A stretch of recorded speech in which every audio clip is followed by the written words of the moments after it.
Guys, what's up? It's Coleggio. Today I'm going to talk about Iran and Israel. This is a case where there is so much ideology embedded into both sides' arguments. There are people who believe that Israel can do no wrong, and there are people who believe that Israel can do nothing but wrong. I'm going to break it down and give an ultra-realist take on what's really going on. Now, first, I'm not going to give a 4,000-year lecture on the history of the Middle East. There are a million videos, but there are a couple of contextual dates that I need to just get into for a little bit of context. The first is 1948. This is the year that the country of Israel that we know today became a country. What had happened previously is it was a protectorate of Britain. The British Palestine was taken after World War I from the Ottoman Turks, whose empire had disintegrated after World War I. The Brits took control of it.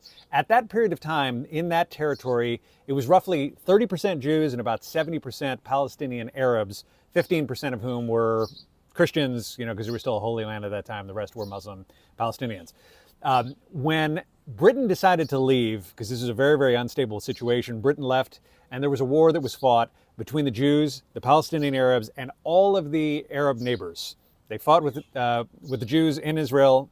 Jews won, and they formed what is today the modern state of Israel. There were a series of successive wars where those countries came in and attacked again in 1956, 1967, 1973. And then all of that was in high tension until there were finally some peace efforts that began in the late 1970s. The second date that I wanted to bring to your attention is 1979. That's the date that the modern Iranian government came to power through the Iranian Revolution. Previous to that, Iran was a kingdom. It was ruled by the Shah. The long line of kings in Iran. It was a relatively progressive state culturally for the Middle East, but it was still a very corrupt police state, essentially. The Iranian mullahs, the religious fundamentalist Shiites, took control in 1979 through a violent revolution, and that is the government that rules today. They are ideologically opposed by ideology, by religious ideology to the existence of a state of Israel, which puts them at complete loggerheads with the existence of the Jewish state that exists in Israel today. So what is going on right now? Why is this conflict happening now? And the answer is that Iran is a regional power. It has 92 million people. They are a large power in that area.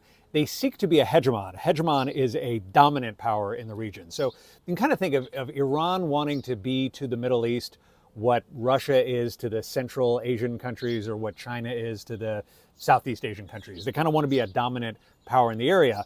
Israel isn't the only one that opposes Iran, however. A lot of the other Arab countries in that area, which are not Iranian, which are not Persian, which are not Shiite Muslim, predominantly Saudi Arabia, also oppose Iran. So Iran is having trouble becoming a hegemon. That being said,